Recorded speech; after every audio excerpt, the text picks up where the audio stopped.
Hello friends and welcome to our channel.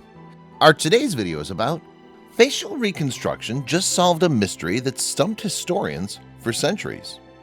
But before we start, please make sure you subscribe if you haven't already, hit the notification bell, and smash that like button. We really appreciate your continuous support.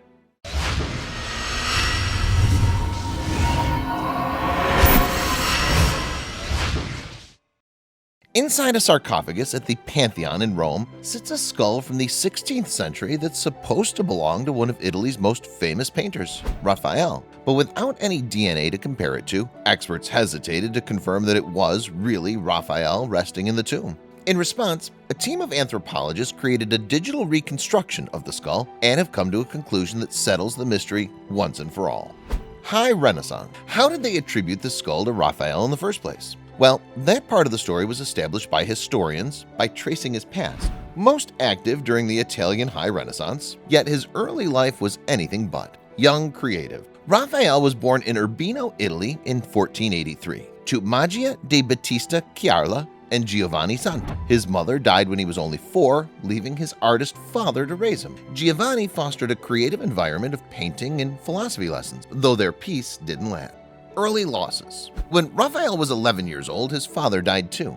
His young life already so full of tragedy, Raphael immersed himself in local artistic community in Urbino, and even before hitting his teenage years, his natural ability was obvious. In 1495, he moved to Perugia, where he started to make a name for himself. There's a record from 1500 that indicates that he was already a respected local artist. The next year, Raphael scored a massive project that leveled up his status in the art world. Raphael painted a piece for the Church of San Francesco El Monte from 1501 to 1503. The task was originally given to his teacher, Perugino, but he decided to give the job to Raphael instead.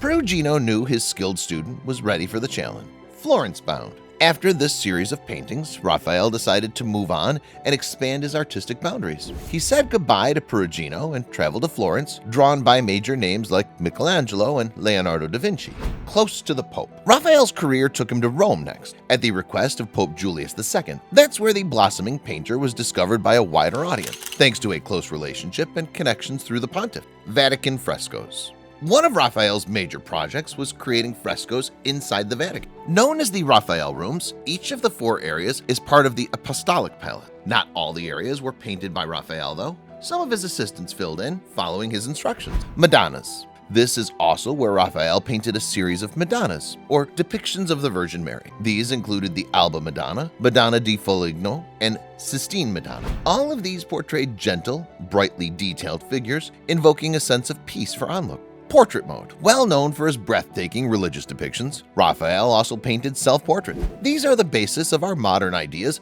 of what the artist actually looked like, and from what historians can tell, his face might have had something to do with his success. Good look. Not to slight Raphael's talent, but experts do believe that some of his popularity was boosted by his appearance.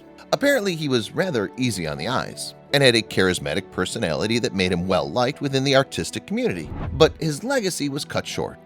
On his 37th birthday in April 1520, Raphael mysteriously died. In response to the tragedy, the Vatican posthumously honored him. When you painted a part of the building, it's only fair you get a funeral there.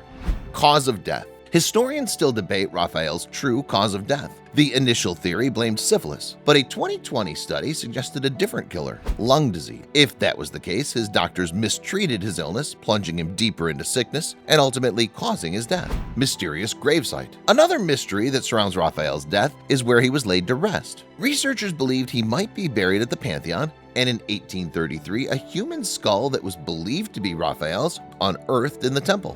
Digital rendering. Experts from Tor Vergata University, Accademia Raffaello, and the Vigamus Foundation teamed up, taking a previous mold of the skull to pin down some answers. They used the cast to make a 3D model, creating a digital rendering of what they would have looked like in real life. The truth. Researchers compared the digital rendering of the skull that was believed to be Raphael's with his iconic self-portraits, and lo and behold, it was a match. After years of speculation, they confirmed that it was indeed Raphael's skull recovered at the Pantheon. Great hygiene. Mattia Falconi, a researcher on the project, said, "We also found on the cast the complete dentation, and it's amazing how perfectly intact his teeth are," adding, "This was rare for a 37-year-old man in the 16th century. It means that Raphael took great care of himself, including hygiene and nutrition." Cheap rhinoplasty. Besides Raphael's cleanliness, the scientists also found something interesting about how the artist portrayed himself. The nose that emerged from our reconstruction of the face is certainly more prominent than what appears in Raphael's self-portrait, Mattia said. Original photo editor. We therefore think it's true that Raphael embellished himself, refined himself in his portrait, he said. Raphael's nose may have changed shape as he aged, but because he was still so young when he died, we think he engaged in some light enhancement. Stonehenge man. Scientists plan to exhume Raphael's remains to continue learning more about anatomy. However, other historical figures have been reanimated using a technique called digital rendering. Just take the 5,500-year-old skeleton pictured here. His remains were found in an elaborate tomb in the 1860s and date the man's age of death at between 25 and 40 years old. Chu Avgi.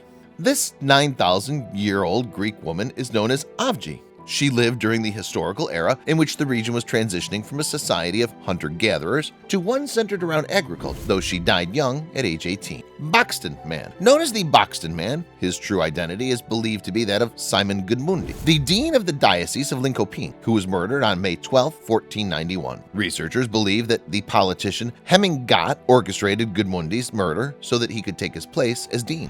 White Hawk. The remains of this 5,000-year-old Neolithic woman were discovered near Brighton in the UK, giving us a glimpse into how different the people of the Stone Age Britain looked then compared to now. Known as the White Hawk woman, she was buried with an infant in her arms, meaning she likely died during childbirth. Swedish Viking. This Swedish Viking skeleton was so well preserved that archaeologists could accurately recreate his skin, hair, and eye color. He's believed to have lived sometime during the 11th century and died at the age 45. Astrid Sigfis. Judging by the rune stones discovered near her resting place, this woman is believed to be Astrid Sigfis, a wealthy Swedish socialite who lived during the Viking Age. She lived to be an astonishing 80 years old, more than twice the standard life expectancy at the time. Saxon-era soldier. This Saxon-era Briton is speculated to have been a soldier, as his bones suggest he was a strong man that dealt with years of violent injury. He suffered from permanent abscesses, costing him many of his teeth and part of his jaw, and died at the age 45. Harme Queen. Dubbed the Harme Queen, the remains of this ancient Peruvian noblewoman were discovered in a tomb adorned with a treasure trove of valuables. Forensic examination revealed that she put her upper body to great use throughout her life, likely as a highly skilled weaver.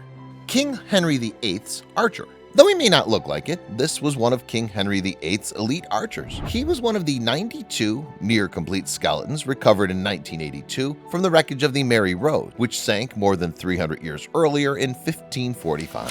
Mirdus. The first reconstruction of a layperson, this is Mirdus, an 11-year-old girl whose remains were found in a mass grave in Athens during the mid-1990s. She's believed to have died from typhoid fever, which killed off 1/4 of the city's population in the 5th century BCE.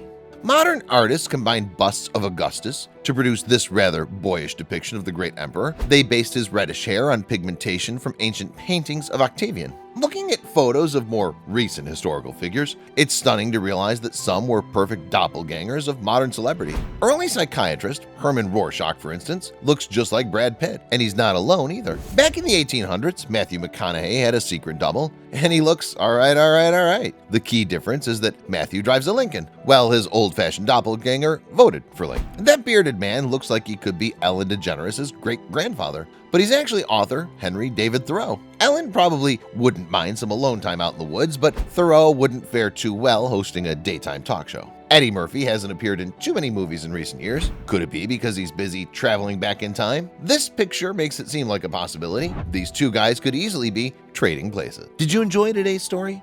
Let us know what you think about it in the comments. If you believe this story was amazing, don't hesitate to share it with your buddies. Hit the subscribe button and activate the notification bell so you'll never miss your daily dose of incredible stories.